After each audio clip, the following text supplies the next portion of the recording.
Just imagine. This is a historic event today. I want you to know that. Are you aware of that?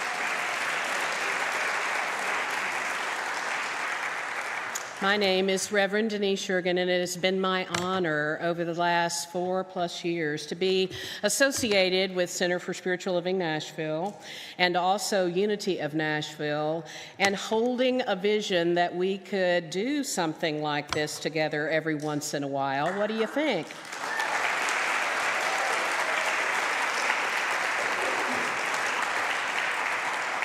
And so, no, I'm not going to take much time for announcements. I'm going to tell you that there's a bulletin, and it's going to tell you what's happening next. And hopefully all the players will show up on the stage at the right time.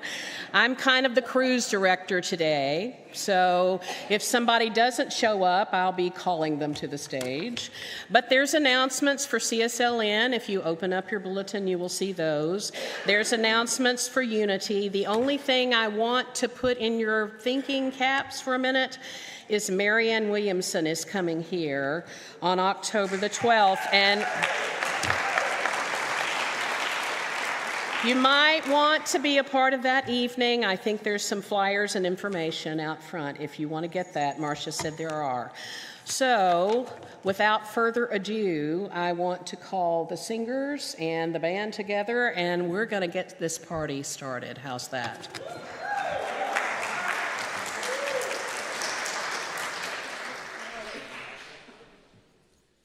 Would you like to do a prayer first? There we go. There.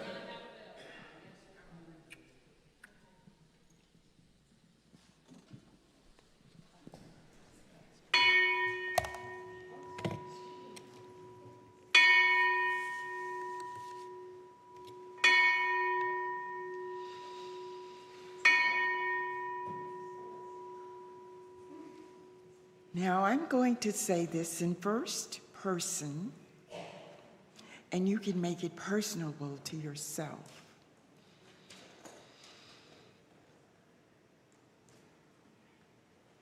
Breathe in the breath of life. Take a breath. Draw it from the lower spine all the way through the top of your head. Now let it go. Breathe. Draw it in gently as a whisper, repeating, I love you. I love you. I love you. Hear it and release any tension. Relax.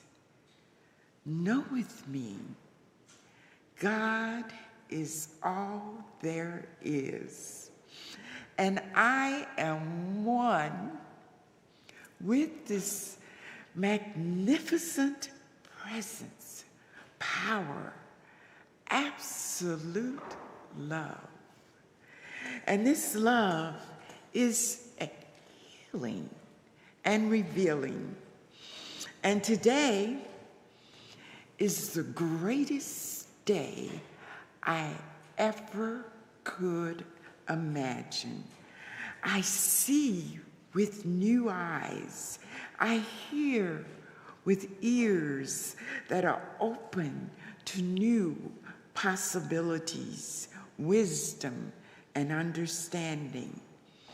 Today, I feel alive. I am ready to celebrate life. And I went to sleep and awakened with an epiphany of divine truth. I am.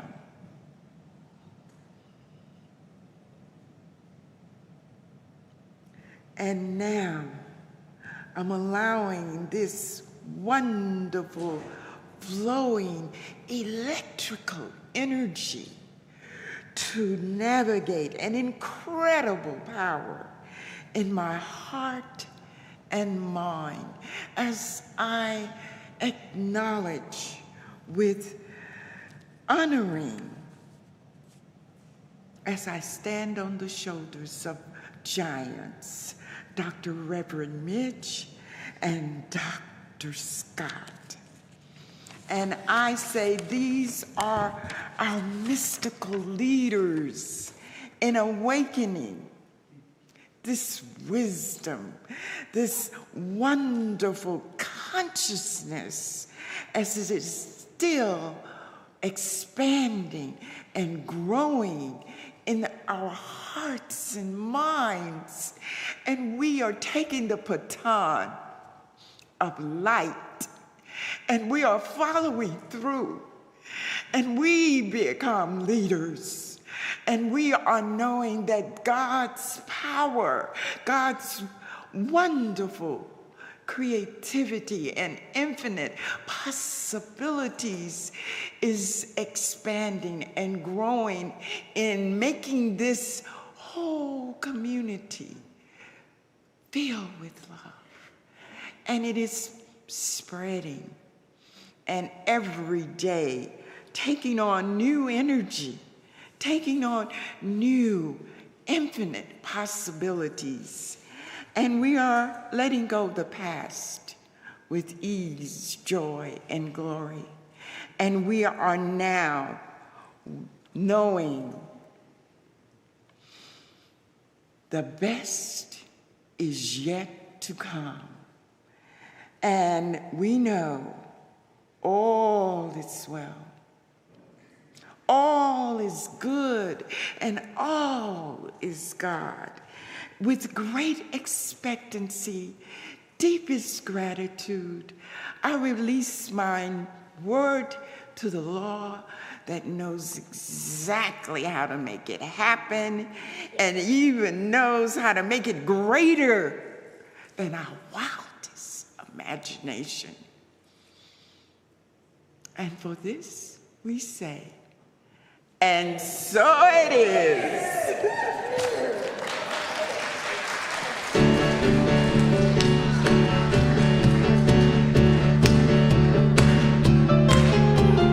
Think of your fellow man, lend him a helping hand, get a little love in your heart. You see it's getting late, oh please don't hesitate, put a little love in your heart, and the world will be a better place, and the world will be a better place for you and me. You just wait and see. Children cry, put a little love in your heart. If you want the world to know we won't let hatred grow, put a little love in your heart, and the world will be a better place, and the world will be a better place for you and for me. Just wait and see. Around, and if you're looking down, put a little love in your heart. I hope that you decide kind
So how's that for starting this party this morning?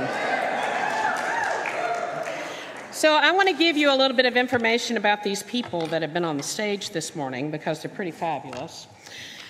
Right over here we have Don Morgan on the bass. Those of you in CSLN know him.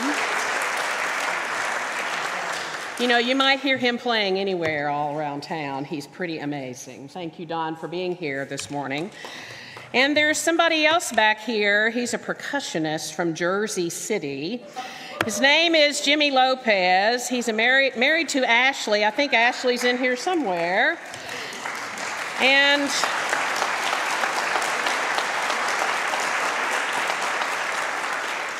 he's known as a world sound multi-percussionist. You see all those toys he has over there? They're all wonderful, but there's something you may not know about him today that he may bite me when this is over with, but today is his birthday.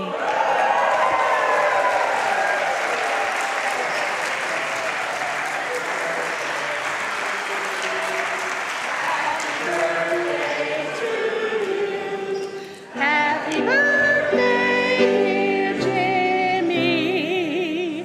Happy birthday to you.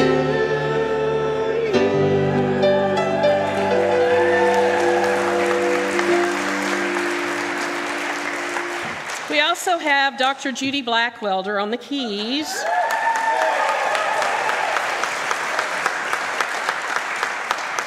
You know, her world has been marching band for years and years and years, but she finally retired from that.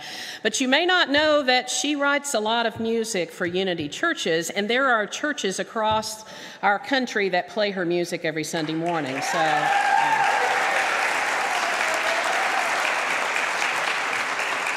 And then I want to tell you just a little bit about those singers. What about those singers we had up here just a minute ago?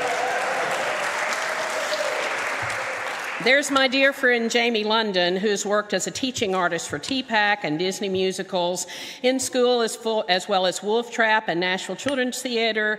She was the producing artistic director and administrator of the Keaton Theater for years, and she presently works at Mount Juliet High School, bless her soul, with middle schoolers,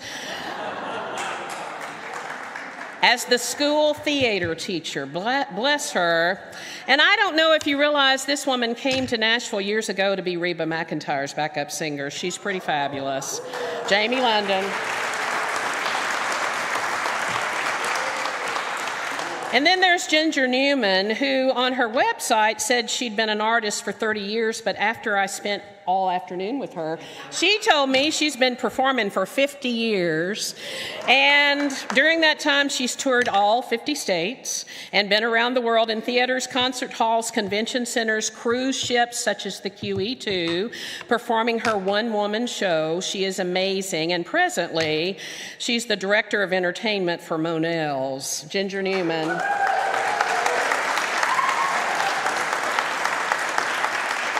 Those of you who had the chance to be here at our gala last night saw entertainment from Monell's. It was gorgeous.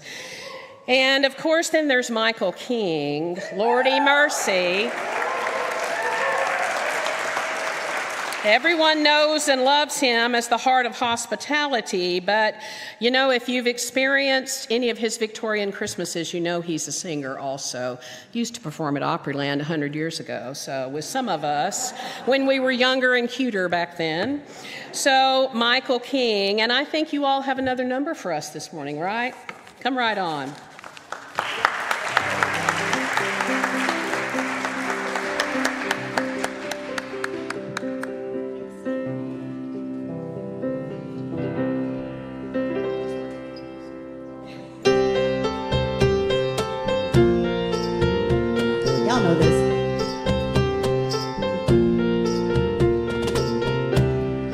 Love is but a song we sing, fear's the way we die.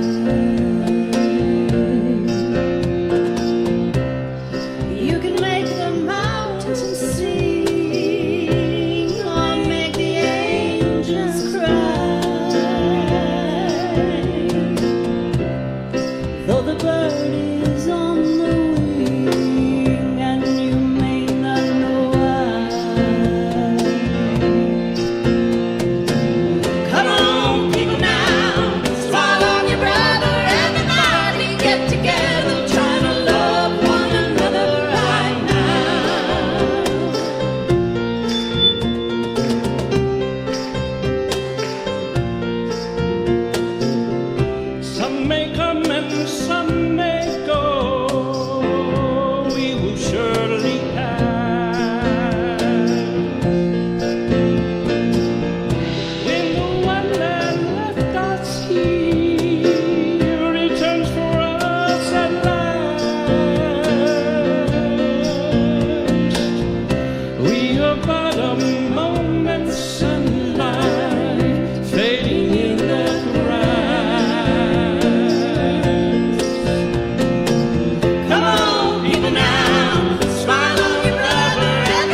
Didn't I tell you were going to have fun today?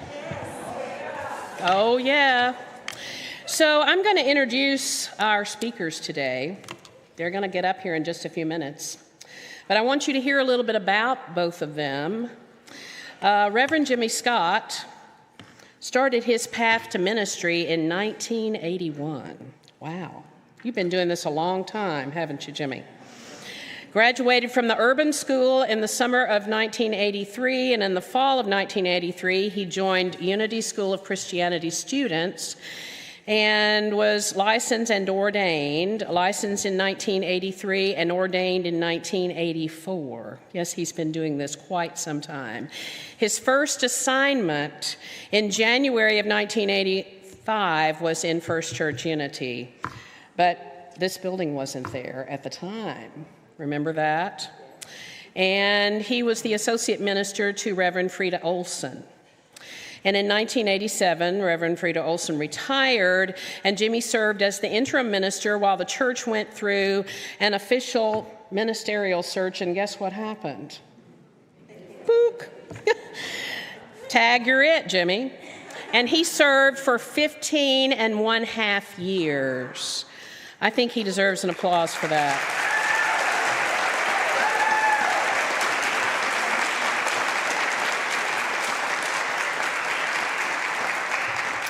Throughout those 15.5 years, he participated in a $1.2 million church building project that you are sitting in today.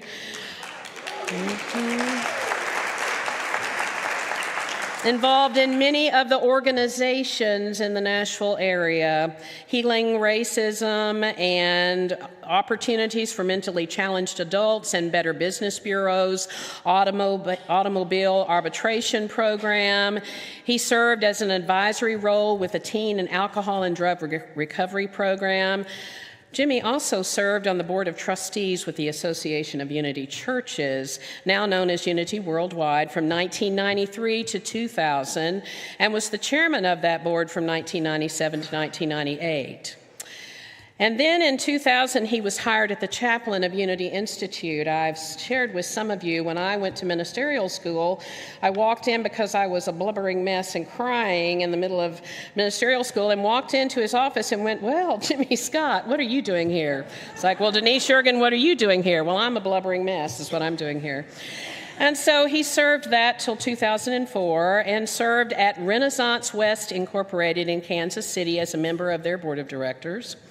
In 2006, Jimmie was hired as an associate minister to Reverend Laura Barrett Bennett at Unity Renaissance Church in Chesapeake and retired from there in 2008. Are you getting the picture that ministers can't ever retire? We just keep recycling back again. In August of 2008, he was hired as the pastoral care minister at Unity of Phoenix Spiritual Center, and after serving 9.5 years, he left in October 2017 to serve as the lead minister for San Antonio. And then I think you're back at Unity of Phoenix right now, aren't you, my friend? Married to Mary, his wife of 60 years.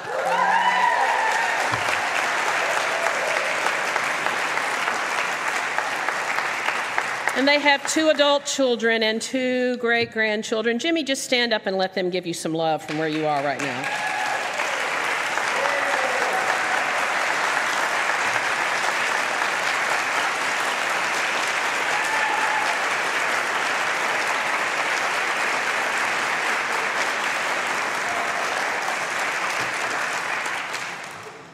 So are you ready, Dr. Mitch?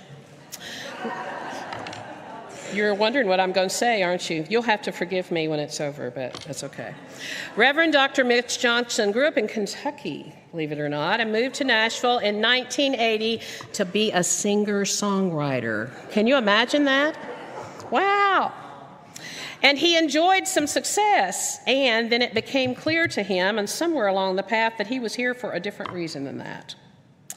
And so he began studying Ernest Holmes, Science of Mind, and other New Thought writers. And as you may know, in 1988, he became the founding minister of religious science in Nashville, which later evolved into the Center for Spiritual Living Nashville as we know it today. Some of you might actually remember attending services at the YWCA on Woodmont Boulevard. Anybody remember those days? Yes, yes.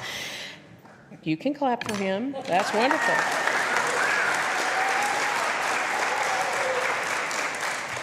And so after a while, the board and many congregants began to dream and imagine what it would be like to have their own building. And I heard that Dr. Mitch agreed with a bit of hesitancy. Is that correct? And the congregation purchased and moved to 6705 Charlotte Pike in 1988. And quite succinctly, the spiritual community began growing under the direction and guidance of Dr. Mitch.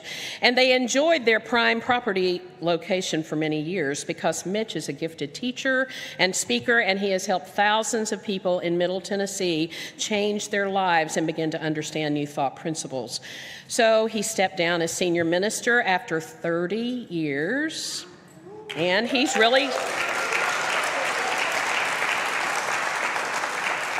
He's not quite retired, as you may know, because you see him here speaking, and he teaches classes. So like I said, ministers can never retire. I've figured that out. Mitch states that he feels immense gratitude to New Thought ideas, and he considers himself a lifelong learner. I actually know he's been studying with persons like Joe Dispenza. So he keeps himself on the cutting edge, and I'm sure he will share much today about the past and the present and the future of New Thought. So let me tell you how this is going to work. In a moment, Ursula Roden, who's one of the practitioners, is going to come up and do a special reading. And then there's going to be a special song. And then these two gentlemen are going to come up. Jimmie's going to begin with a meditation. And he's also going to talk a little bit about the past of New Thought here. And then Mitch is going to talk about the past. And then Jimmie's going to talk about the present. Mitch is going to talk about the present. I have a little bell back here if I need to ring it and keep them on task.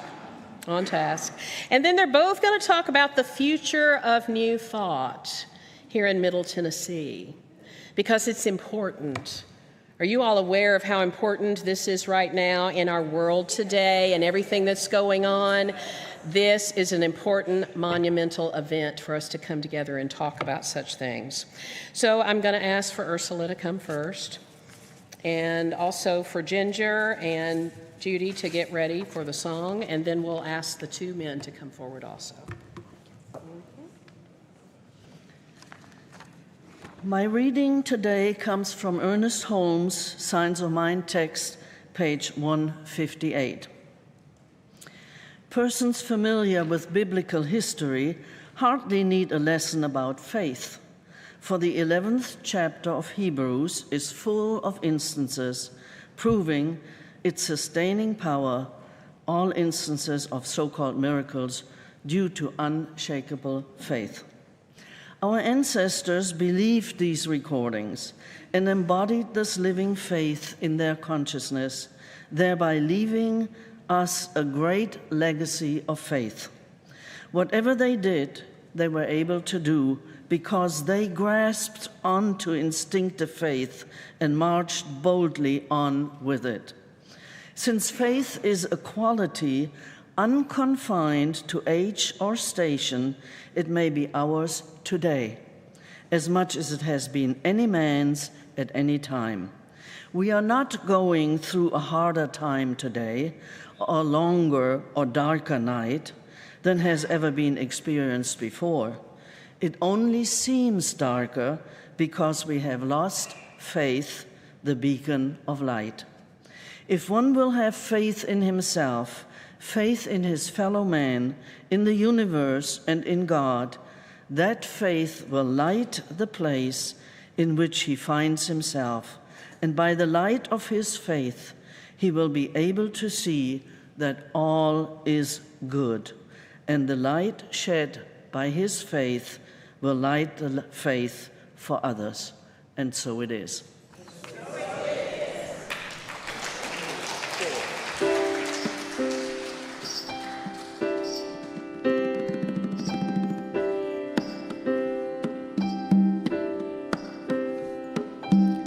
When I think of home, I think of a place where there's love overflowing. I wish I was home, I wish I was back there with the things I've been knowing. trees bend into leaning. Suddenly the snowflakes that fall have a meaning, sprinkling the sea makes it all clean. Maybe there's a chance for me to go back there now that I have some direction.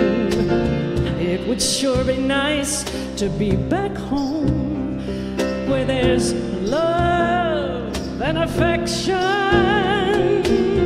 Just maybe I can convince time to slow up, giving me enough time in my life to grow up. Time, be my friend. Let me start again. Suddenly my world has changed its face, but I still know where I'm going. I have had my mind spun around in space, and yet I've watched it growing. If you're listening, God, please don't make it hard to know if we should believe in the things that we see. Tell us, should we run away? Should we try and stay? Or would it be better just to let things be?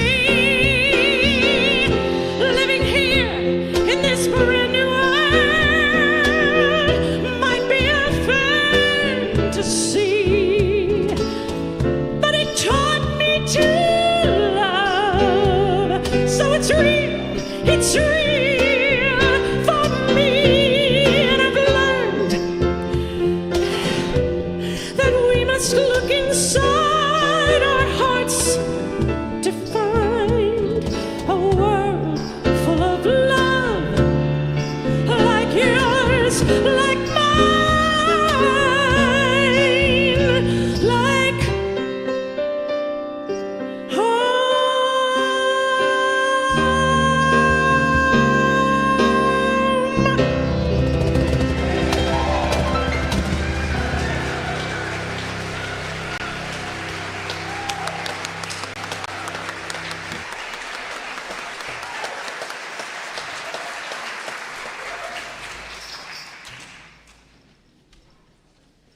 Thank you. Wow. I'd rather sit and soak the rest of that in because the melodies are still floating around this room. So I'm going to invite you into a time of quietness and a time of contemplation, time of opening yourself up to the presence and power of something that is in you that is greater than your individual self. And if we can do this together, and if we can connect in this time of quietness together, you can literally feel that presence and power as it vibrates throughout your body temple. So I'm going to ask you to begin by closing your eyes. You're getting comfortable in your seat, shifting around, relaxing your body.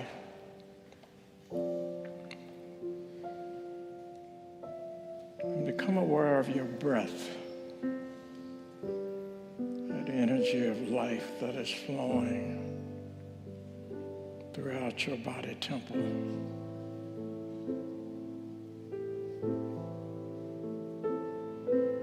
Just feeling at ease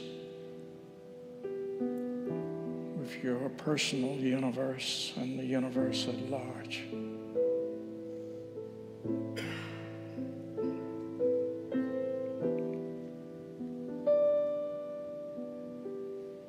These amazing instruments we call the body have some superpowers.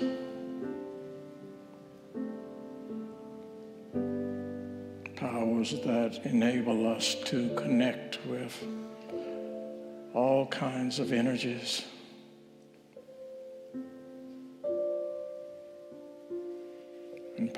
those that enable the body to become strong,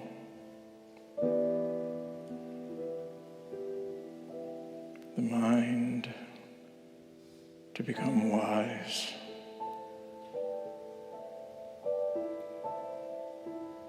and the soul, that intangible quality that we know not what it truly is, but we know it's a part of us.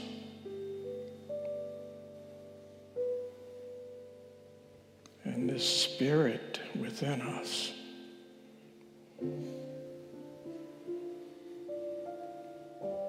enables the soul to understand the completeness of our existence,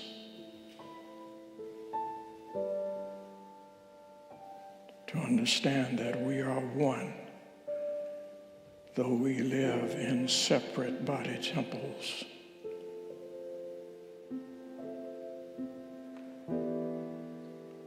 And wherein those body temples may be spread throughout our known universe,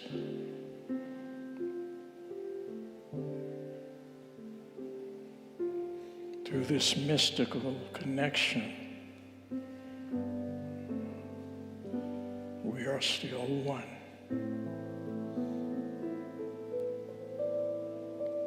We can feel the world's joy and the world's pain.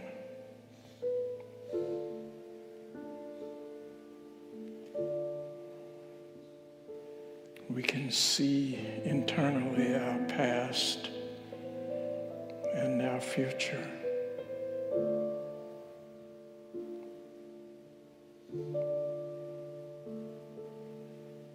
And so just breathe into that possibility for the next few moments as we enter into a time of quietness and silence. Be still.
on this special day of reuniting our consciousness and our connection to new thoughts and to new possibilities and to a new world. We give thanks for this opportunity to be here now, to be the part of a new creation, to expand our vision, to see beyond what we understand as the truth, and to know in our hearts that this journey never ends. And on that night, on that note, we release it, let it go, and know that it is so. Amen.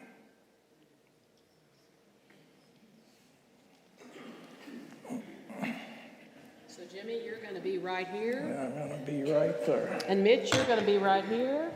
Come right on. Before these two men get started, I want you to give them another round of applause for being here today.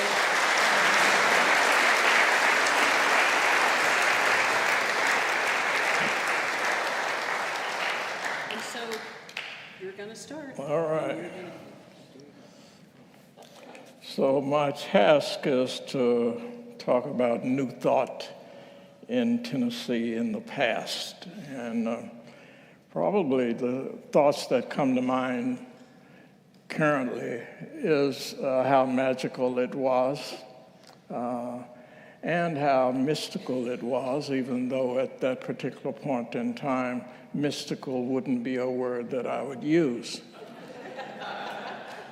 Because there were often times when we had to get down in the muck, when people were dealing with real issues, with racism, with alcoholism, drug addiction, just every issue imaginable.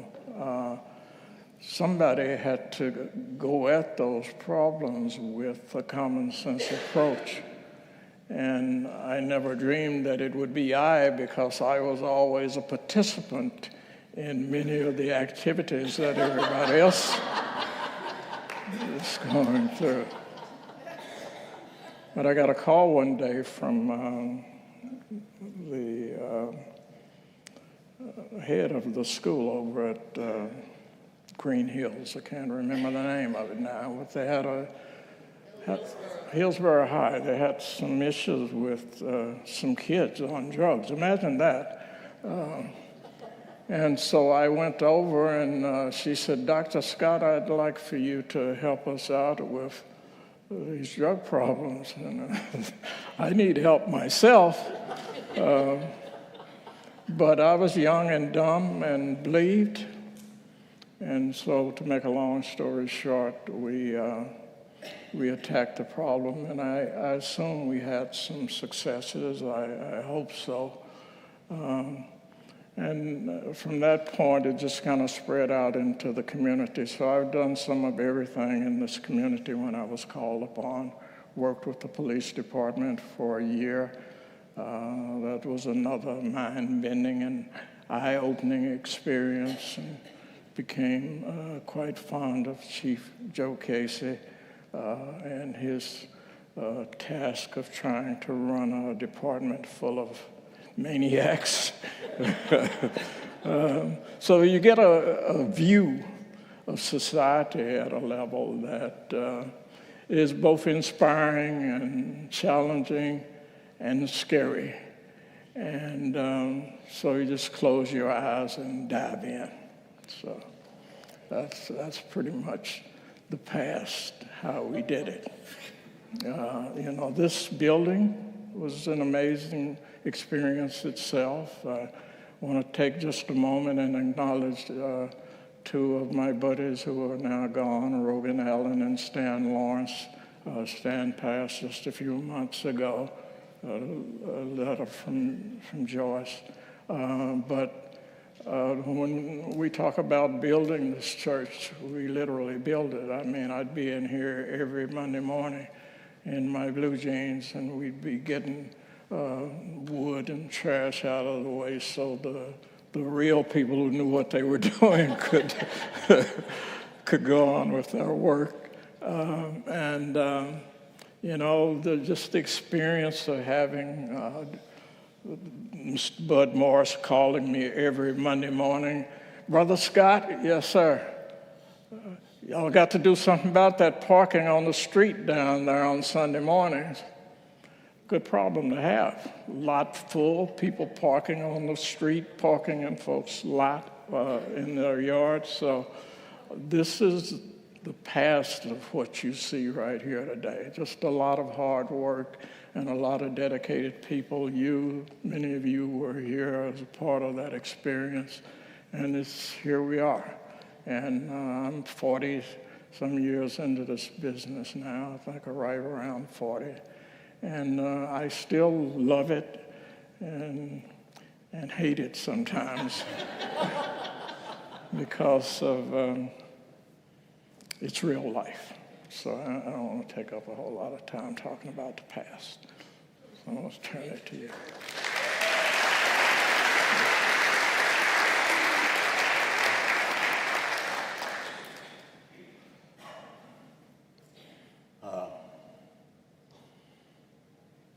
I came to Nashville to be a singer and a songwriter. Imagine that.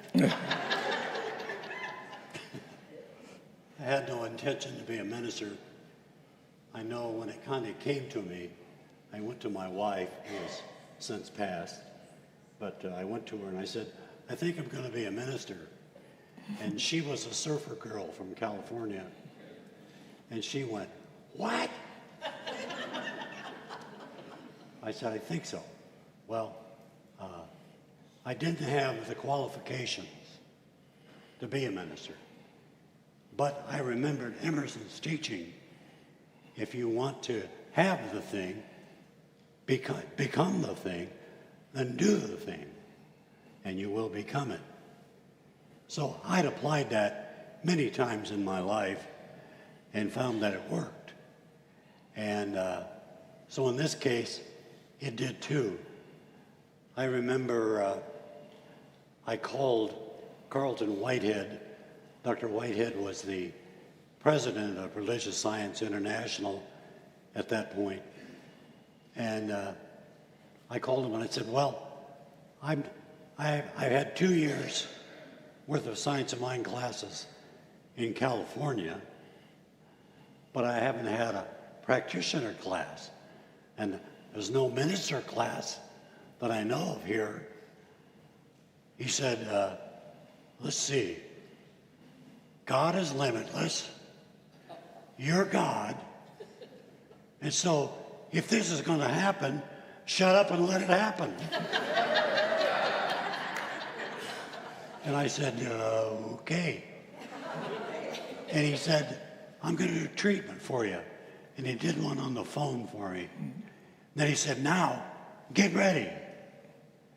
And I want to say that I started with about 8 people at a table downtown and in a hotel. And, 2 of them were relatives.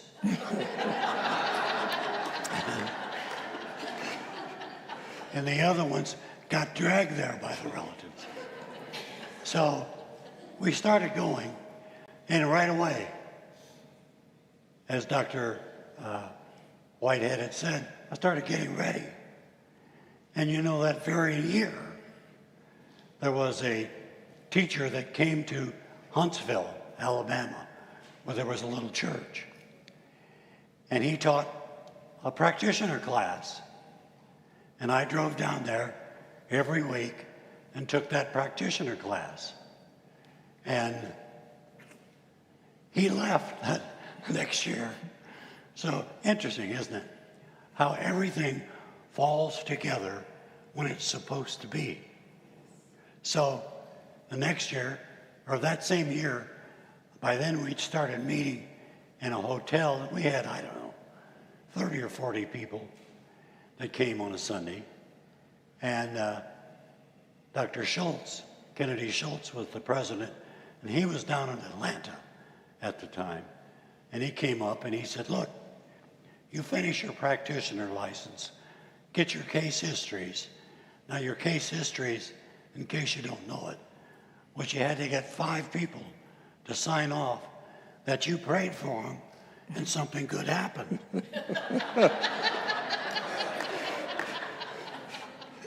And I went, what the hell?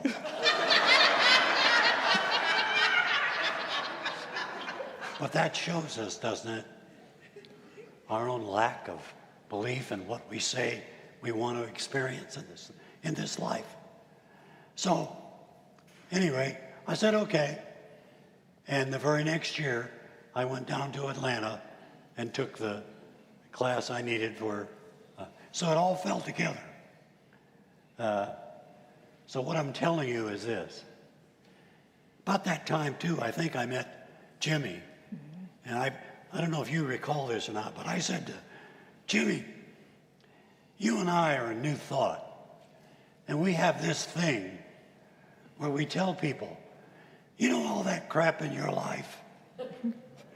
It's your fault. Now give me some money for telling you. Not a popular notion.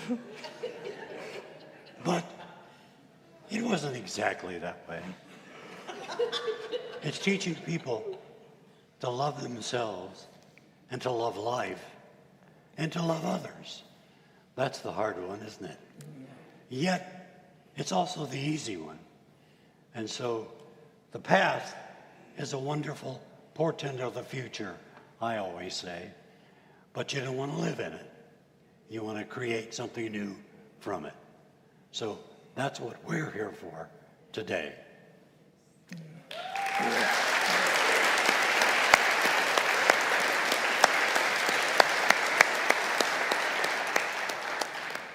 So the present, here's what I envision for New Thought, for Unity, is that we continue to expand our consciousness. And what I mean by that is, I have to give you a practical example. Just recently we hired another minister at Unity of Phoenix, and she came in and she's bright and she's energetic and she's enthusiastic, and she was a friend of the minister who was in charge of the overall organization, who just happened to get fired prior to her coming to Phoenix. And so I was chatting with her because I didn't know the young man. I haven't been that engaged internationally anymore, so I didn't know anything about him. And then I made a comment about something that he had said, which was he had said that Unity needed to get back to basics. And so I said to her, you know, I sat in board meetings for 12 years, and every freaking board meeting, somebody was talking about Unity needs to get back to basics. And so I, at that point, told her, I said, I once asked Charles R. Fillmore, who was the Fillmore son, about that statement because it doesn't ring true with me. And he said simply, my parents were forward-thinking people, and they would never limit the scope of their spiritual training or their spiritual thinking or the spiritual teachings. And so I said that to my enthusiastic young colleague, and she didn't particularly take it kindly because I said to her also that her friend had tossed his father under the bus, who is also a Unity minister, and he's a forward-thinking person.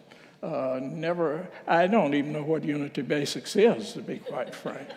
So in the present, I think Mitch has addressed it. We have to be ourselves. We have to be open, receptive, responsive to the needs of ourselves and to others, and realize that we're in a world that's changing so fast, sometimes it can make your head spin. And we need to be able to respond the best way we can, and so that's where I am with the present. I think that's where unity is overall, and I think that's where New Thought is overall. I don't know much else to say about it than that. So I'll let the wise one tell us.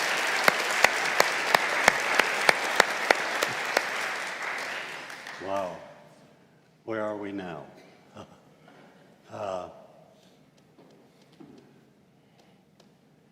I still think the infinite is infinite. I'm going to say that again because you know what? We forget it. We let ourselves go back to the, well, what about this? And what about them? And what about they? Listen, folks, that's BS. Belief system.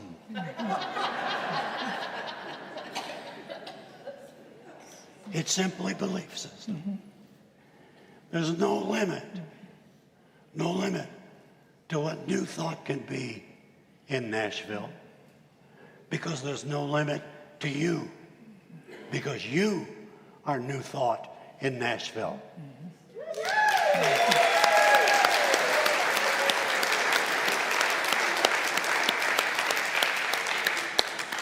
And I know I see people I haven't seen for a while here.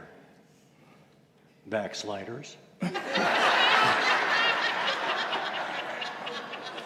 No, I was raised Southern Baptist and a gospel singer to boot.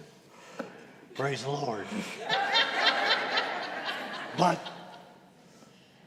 I got past it. But it does teach us something, you see. Somebody said to me once, they said, well, shouldn't we go out and get the people who've left? And I said, no, I don't want them. They left because they didn't like it. And as my friend and one of my teachers, incidentally, Edwin Gaines, a powerful unity teacher, used to say, now, she'd say this about the women who would ask her about getting divorced, And she'd say, now, do you really want him in your life? You know why he left you? Because he didn't like you.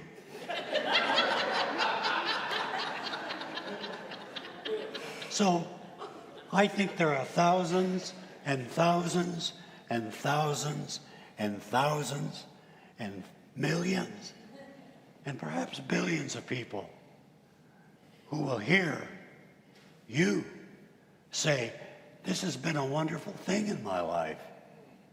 So now is a wonderful time. It's our point of attraction.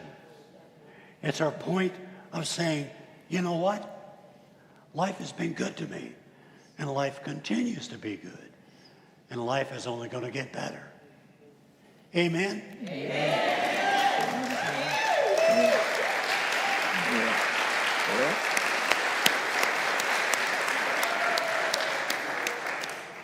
And if I may be so bold as to tag on to that, this is one of the best educated cities in the world. There's 19, if I'm not mistaken, there's 19 universities or colleges in this town. I mean, not just names' sake. I mean, that put out doctors, attorneys, lawyers, everything that you can imagine. So this idea of opening our minds and getting away, and I'm going to get personal about religion here, because I grew up in the Baptist church. I didn't grow up in it. I went till I was 7 years of age, told my mother one Monday morning after one horrific sermon that I was never going to church again a day in my life. And so after the consequences of talking to my mother in that tone, Yeah. I proceeded to hold to my word until I could find something that was broad enough and open enough to allow this mind to expand and to see beyond the idea of waiting on my Father somewhere to hand me something, and realize that I could get it for myself, do it for myself. And I'm talking about something that's not easy. It is not easy. It takes a lot of discipline. It takes a lot of thought. It sometimes requires you to get tough with yourself, kick yourself in the butt. It's just work continuously. I've been doing this for umpteen years, and I still work. As Jesus says, my Father worketh even as I work. I'm working consistently on myself. When I get up and I have a bad thought about somebody or something somebody said yesterday, I talk to myself, Jimmy, what the hell's wrong with you? That was yesterday, number one. Number two, what significance does it have? So I do that consistently. And I enjoy doing it, really. You know, it inspires me to keep going. So the future, what does the future hold? I think the future holds immense possibilities. But just like every day, if you don't grasp those possibilities, nothing happens. This place would not exist were it not for Frida's willingness to look at something that could have been impossible. You know, when I came to work here, we were meeting in that old shed over on Woodmont Boulevard. And to think about this place wasn't in our consciousness, even though we knew we had to move from there. And when we purchased this property, the owners of this property sold this to us, I think, for $380,000 or maybe $400 and some thousand. I'm not sure what it was at that point in time. But they had offers from all over the city for $200,000 or $300,000 more than we could afford to buy it for. And they said, no, we want this to be a church. And so you see, when you open yourself to that kind of possibility, then the universe, as they say, steps in. I'm not sure it steps in. It's just all, the universe is itself. And we have to grasp the possibilities, and we have to do with them whatever we can. And so there's no reason for these seats to be empty except for people not willing to expand their consciousness enough to say, hey, I want to go over there and see what these folks are talking about, instead of waiting on my Father in heaven to come down and part the skies and do something for them. And it's practical, and it's sometimes tough. And it's a decision that we all have had to make. I don't feel any sense of urgency about me going to heaven. I'm trying to deal with the nasty now and now, every day. That's my deal as long as I'm on this planet, is what's in front of me today. And some days it's pretty nasty stuff. And I just take a deep breath and dive in. And I love it. I hope to do it for as long as I can. I'm 82 now, so if I could push it to 100, I'd be ecstatic. I really would. And I've had a couple of 100-year-olds who attended church here, so I've got some good role models. And I'm trying to follow in their footsteps. So I think the future is bright. I really do.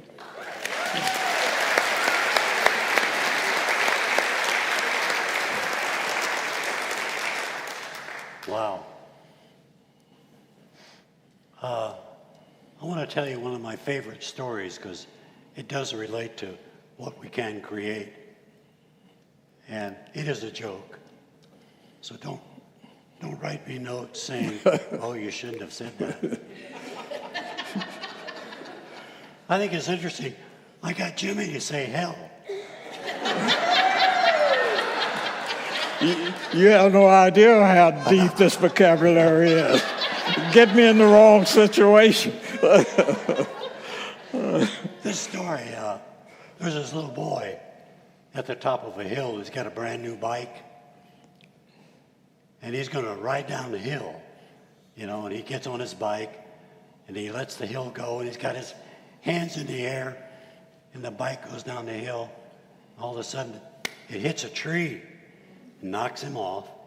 It bends the fender around the tire and he scrapes his knee and he says, "I'll be damned. I'll be damned." Well, there's this old preacher who lives in the house across the street. So he comes over, he says, son, don't say that. Say this. Go back up there the hill and say, "God be praised. God is good. Hallelujah." And so he goes back up to the hill and he rides back down.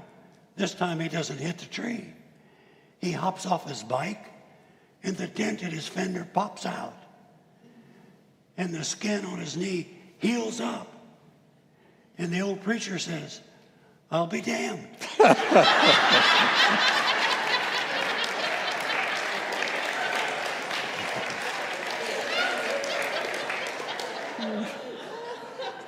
But it does make a point. How many of us just have to add some love to our intention? I'm going to say it again. A clear intention with love, nothing can stop it. Because everything else is, as I said earlier, BS. So you can get over that. So keep it clear in your heart and mind that you love what you want more than you just accept what you have. Because as Jimmie pointed out, sometimes that gets a little, you get irritated and frustrated, and people get that way with you. But here's the thing. So what? What do you want? What do you want? The future is full of incredible things that we can't even imagine. Do you see that? We can imagine something good for ourselves. And that will lead to something better. And that will lead to something better. Oh, I'm getting in preacher mode now. Yeah, get it. Go for it. Hallelujah. Well, I do like my Baptist upbringing. But it reminds me, there's only you. And the future is just what you're willing to become. So, dear hearts, love this teaching. This teaching is unique in the world. Absolutely unique. These great people, the Fillmores, and I forgot the lady in Divine Science. A friend of mine was the president of Divine Science.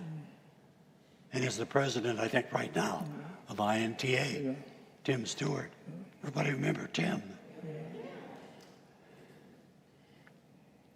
So I want you to know things change and they become better. And this teaching is going to reach out and change people's lives. It doesn't have to be exactly this, religious science or unity. You know what? Things come and go over the centuries, but the teaching remains. Life is good, and you're good in it. And then your life becomes really good.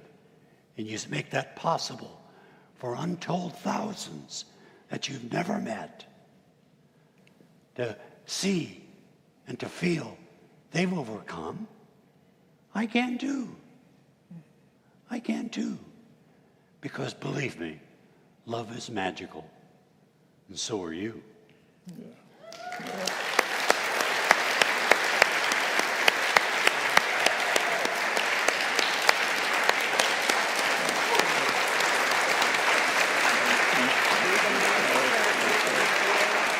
Okay.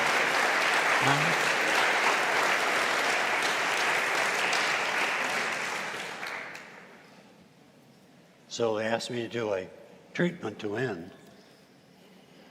No, I'm going to do a treatment to begin. So I ask you to know with me, and please, I'll say this before I get started. After I retired, I thought, well, I want to take up voiceovers and reading novels. Well, I'm kind of glad today I didn't do that. But this is who I am. And I thought I came to Nashville to sing and to write songs. No, I came here for this, to see your faces and to associate with people like Jimmie Scott and unity.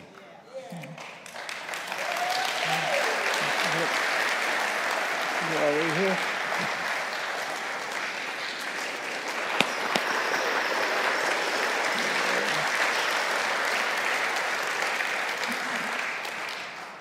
So I ask you to join me. Just put your left hand over your heart. That's where all the power is, you know. And let your heart join with your mind as I speak these words. I know there's only one power. That power is love. That power is your power. That power is my power right here and right now. There's only one life.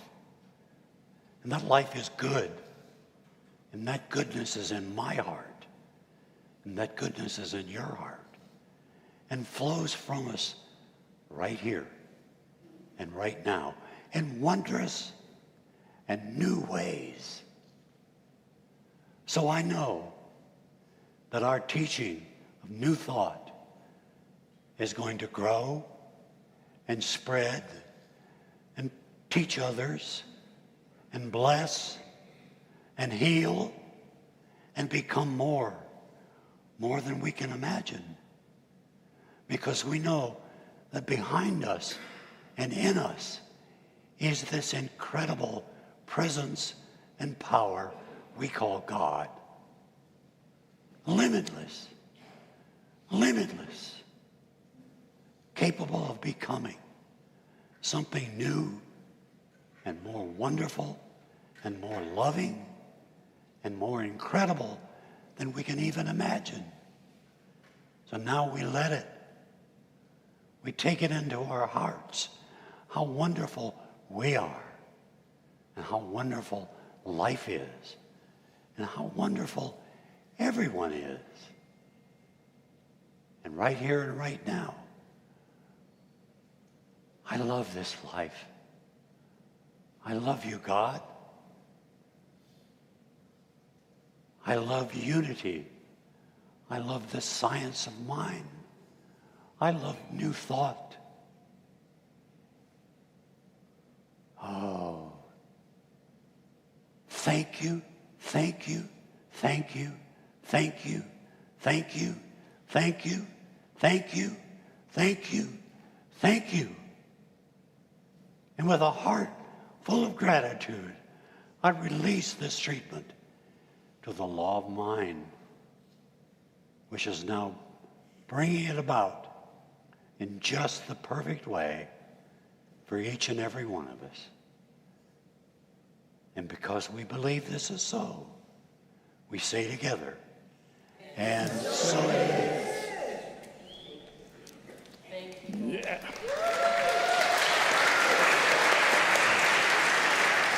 All right, thanks, Mitch.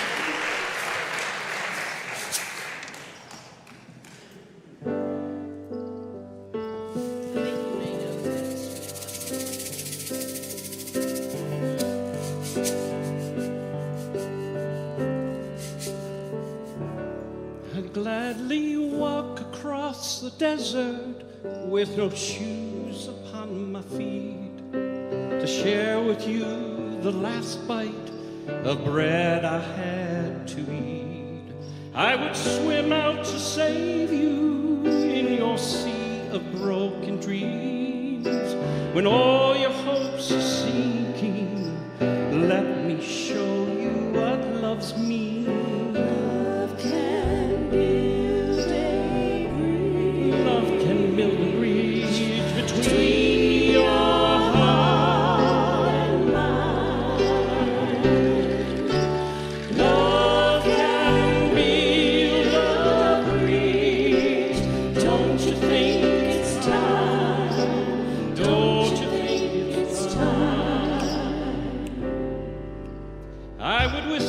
so loudly every heart could understand that love and only love can join the tribes of man. I would give my heart's desire so that you might see.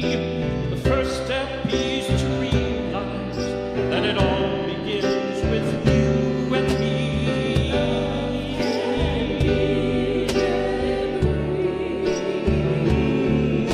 Between your heart and mine, love can build a bridge. Don't you think it's time? Don't you think it's time? When we stand together, it's our finest hour. We can do anything,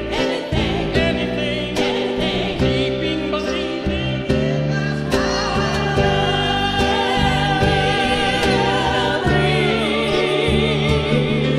Between your heart and mine, love can build a bridge. Don't you think it's time? Don't you think it's time? Love can build a bridge between your heart and mine. Love can build a bridge. Don't you think it's time? Don't you think it's time? Don't you think it's time? Don't you think it's time? Don't you think it's time? Don't you think it's time?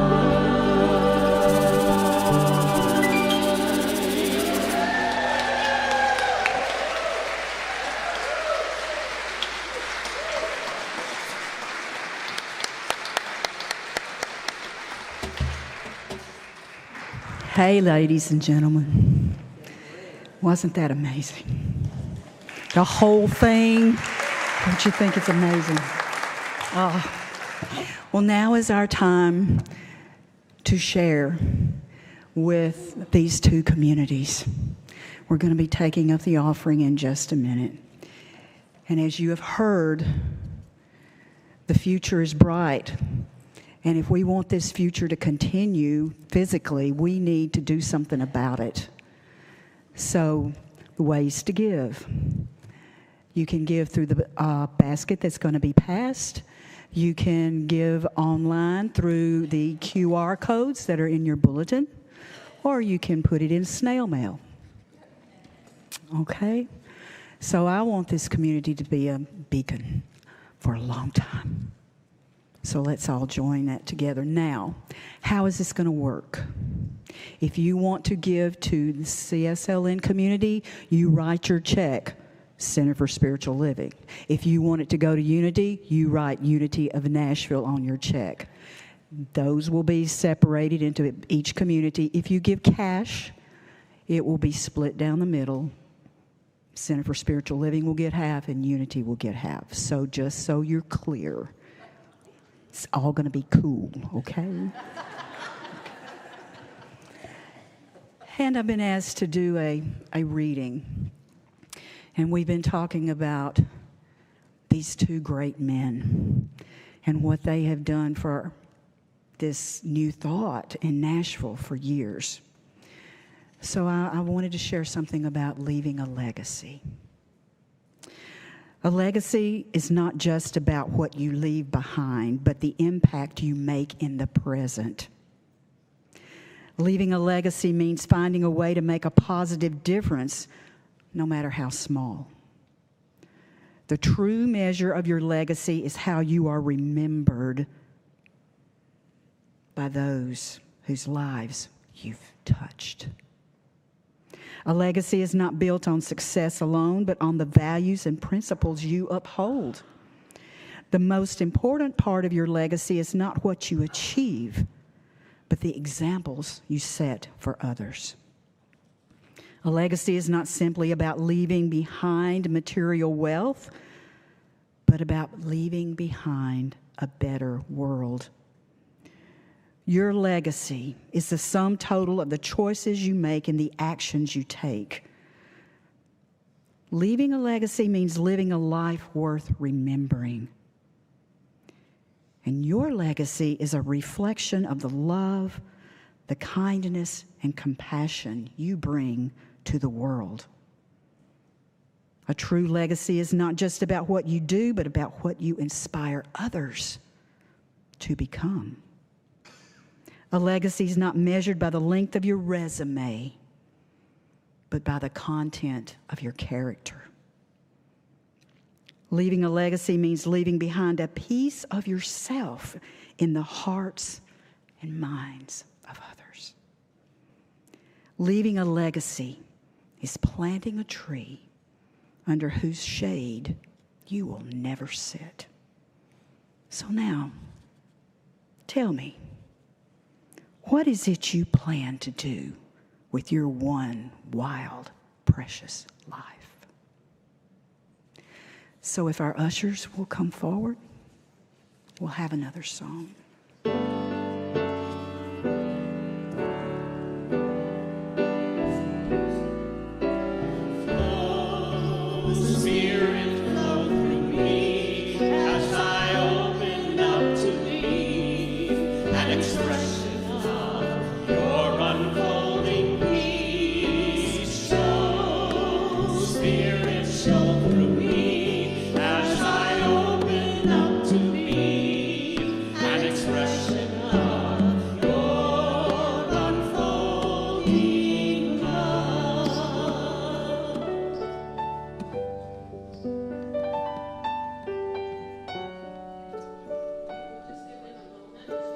Continue. You know, this has been quite a day, has it not? And we're not even done yet. Some of you are sitting there salivating, thinking about Monell's fried chicken. I know you are. It's right through that door in there. And so I want to say thank you to the boards of both congregations. Would the board members of CSLN please stand? Board members of CSLN.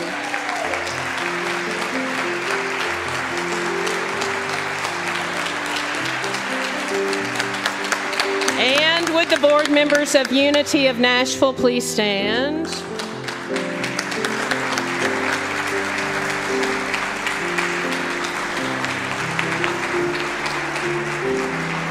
You know, it takes a village to pull off something like this. So we've all been working quite a bit behind the scenes. And so the other people that I want to call forward is we have two groups of very important people here today. Not that everybody's not important, but we have practitioners and we have prayer chaplains.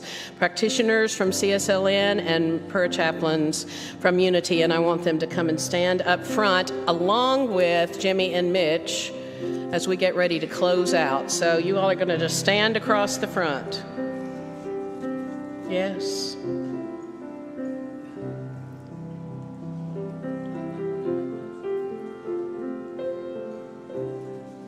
These are people who have taken the time to study these principles on a deep, deep level and pray with you and do prayer treatments with you.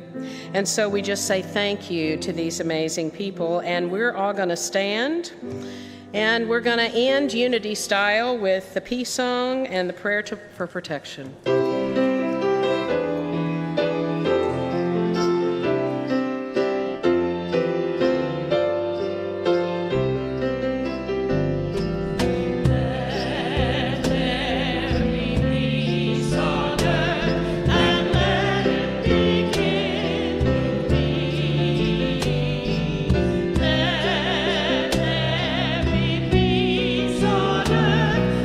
Peace that was meant to be.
and the presence of God watches over us.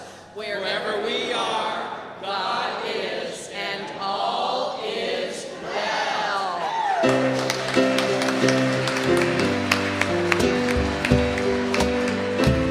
This program is a service of the Center for Spiritual Living Nashville. May your life be filled with joy and prosperity in every way.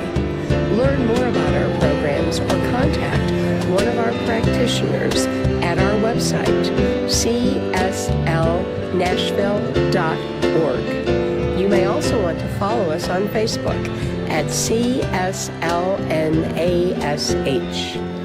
You can make a big difference with your financial gift at loveCSLN.com. Please share the link to this program with a friend and join us again next Sunday. Have a wonderful week.